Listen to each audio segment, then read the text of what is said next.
Temperature is the measure of how fast particles in a given substance are moving. The particles of an object have more kinetic energy at higher temperatures and less kinetic energy at lower temperatures. For example, let's look at a pot of water we are trying to boil. Well, we put the pot of water on the stove and turn up the heat. As the particles begin to heat up, they start to move at a fast pace. Now, if we look at particles and apply a colder temperature, the particles will become slower and slower until they come to a complete stop. We measure temperature through a thermometer. A thermometer is just a thin glass filled with colored alcohol. As the temperature rises, it causes the molecules in the alcohol to move at a faster pace, causing the liquid to rise. When the temperature decreases, the level of liquid goes down due to the particles moving at a slower pace. Temperature is measured in either Celsius, Fahrenheit, or Kelvin. Fahrenheit was the most commonly used temperature scale in most English-speaking countries until the 1970s. Now, most countries have adopted the Celsius scale when they switched over to the metric system. Even though most other countries now use Celsius, the United States is still stuck using Fahrenheit. For someone who has lived in Europe for many years, this has become quite the annoyance. With the Celsius scale, the freezing point is measured at 0 degrees and the boiling point at 100 degrees. With Fahrenheit, the boiling point is 212 degrees and the freezing point is at 32 degrees. Doing the math in my head to convert Celsius to Fahrenheit was quite a daily challenge for me. The Kelvin temperature scale is the basis for thermodynamic temperature. It is the scale used for scientific purposes and is mostly relatable to the Celsius scale. The Kelvin scale uses absolutes, so it is much easier to use this temperature scale when dealing with scientific data.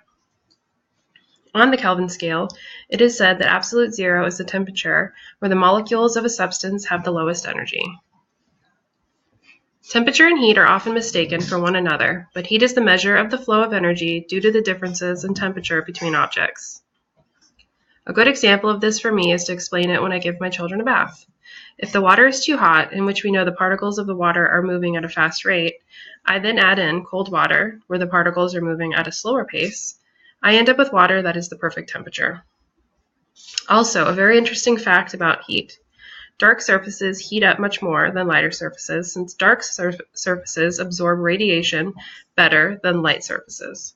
If you fill a dark metal tub with water and a white tub with water, leave them out in the sun all day, and then take their temperature of each tub of water, the water in the darker tub will be warmer than the water in the white tub.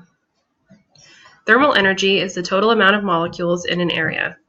According to the Khan Academy, thermal energy refers to the energy contained within a system that is responsible for its temperature. Heat is the flow of thermal energy.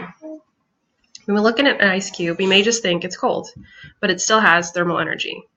Not nearly as much as a warm glass of water. Since the water is warm, the particles are moving much faster.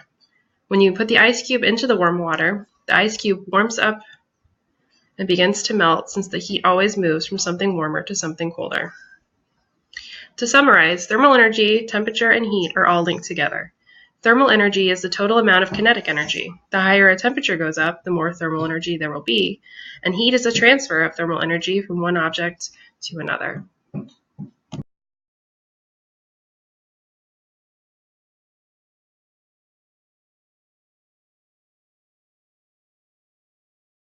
Created using Powtoon.